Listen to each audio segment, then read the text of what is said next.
What's up, ladies and gentlemen? My name's Scyushi, and we're back as more Trove, and it has been a very long time since we could do one of these videos, because usually the developers keep throwing singular items into the curio merchant for like 1,000 credits each, right? But finally, we have some new store packs. So I'm not sure at the moment of my recording whether or not I'll probably end up doing these as two separate videos. Maybe I'll get them out today. We'll see. It depends. I've got a lot of editing to catch up on, but more particularly, I wanted to get the Alien Assortment pack done for you guys today, which I think that whoever writes their descriptions for these packs was out to lunch, because the description for this is extremely vague and not to the point, which is kind of annoying because usually the packs are very straightforward and tell you all of the items that you get out of it, but this one doesn't. It's also in the style section rather than the new or the deals. So let's pick this one up and then we'll talk about it and do a little review about it. It seems like we end up getting a pretty decent amount of mastery out of it. And then otherwise, yeah, there's supposed to be like a bunch of different styles. Yeah, there's a lot of different styles actually. Okay. Let me try and set some of this up. Boy, oh boy, oh boy, there sure is a lot of different bow styles out of this. Okay, so let's go through, I guess, the melee styles first. So here's the hat and face style. I'm sorry that I don't have a character face on my knight. Let me change him from headless just really quickly so that we can see it's, I guess, a visor and then like a head crab thing. And then here's the melee weapon, which, all right, cool, whatever. So then here's one of the other melee weapons, which is just kind of a cool sword. And then here's one of the other face styles. This is another one of the face styles, which that one's actually kind of cool just because it's in theme with the latest update, because that's just the same face style as some of the normal enemies in the higher difficulty. Same with, I guess these are cool. It's kind of weird. It's just the glyphs. It works with some costumes, but generally speaking, I don't know why anyone would ever use these as a face style. Kind of weird, whatever. Raging Robot. And then I think, yeah, there's one more hat style right here and another face style right here. And then otherwise there's going to be a bunch of different bows that we're going to go through. I'm not the biggest fan of any of these face or hat styles. Like I wouldn't use them over just a raw helmet. So there's actually a secret command, if you guys don't know, that works in Club Worlds, which is /freeze_companion.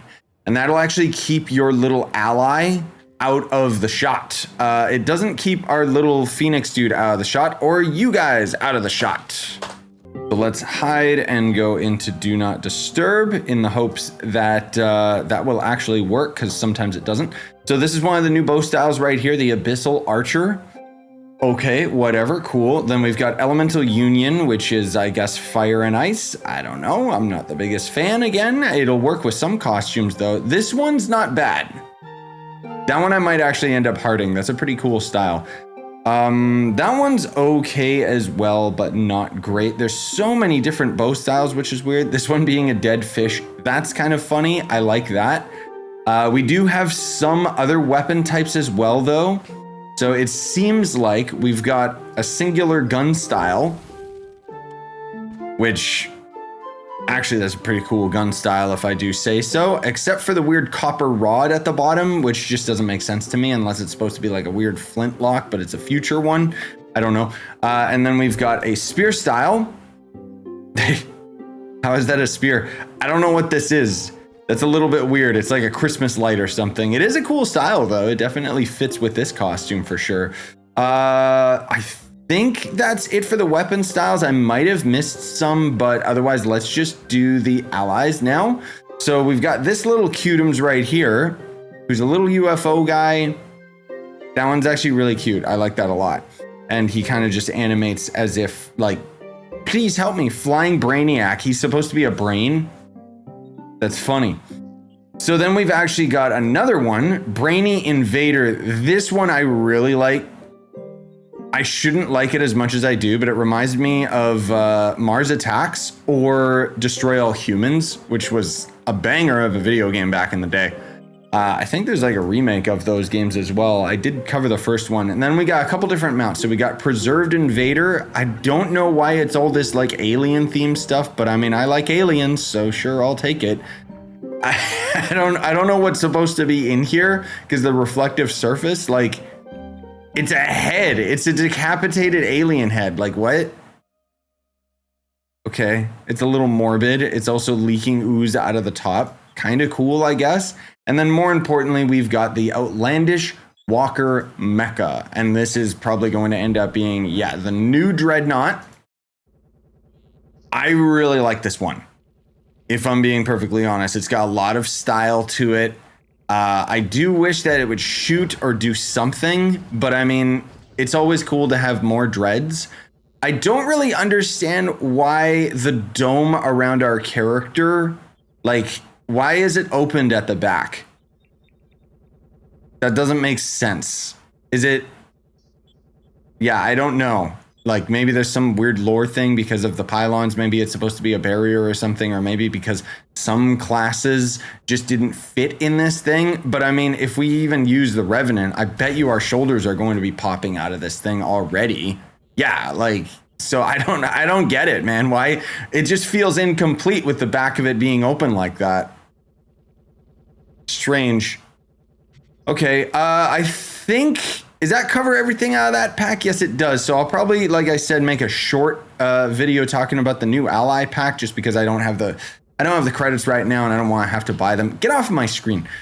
Do I think that this pack is worthwhile? Yes, I do. And here's why. Because, as I mentioned before, normally what's been happening with Trove, to try and, I guess, generate more income, that's all I can assume, is they have been adding all of these items that would otherwise be out of store packs, and instead they've been throwing singular items into the curio merchant. So you can see this, 1,000 credits for this, 1,000 credits for this, and then we already just spent the same amount of credits that we would have done to end up getting this, which gave us significantly more items. So in that regard, this is worth its value. I don't know why this pack is more expensive, because it's actually going to end up giving us 6 allies, which I think is technically going to end up being less mastery than this pack, but we'll see what happens. All right, ladies and gentlemen, that's gonna do it for me. What do you guys think about these packs? I think that this one is worthwhile at the very least, but I mean, you can sound off in the comments if you think so or not. I mean, at least it's another Dreadnought reskin. But by this point, we've got so many Dreadnought reskins, it's actually kind of ridiculous. Now, if you would kindly smash like, subscribe for more if you haven't already subscribed, but we know you already have. And otherwise, if you want to end up supporting the channel, you can end up clicking the video right up here. YouTube recommends this one, whereas the one right up here is just going to end up being my most recent upload. I am planning on uploading some other stuff today, but as I mentioned previously, I've got a lot of editing to catch up on, so I'm hoping to kind of get things back and in order and under control. You can expect the ally pack video soon, TM. Yeah.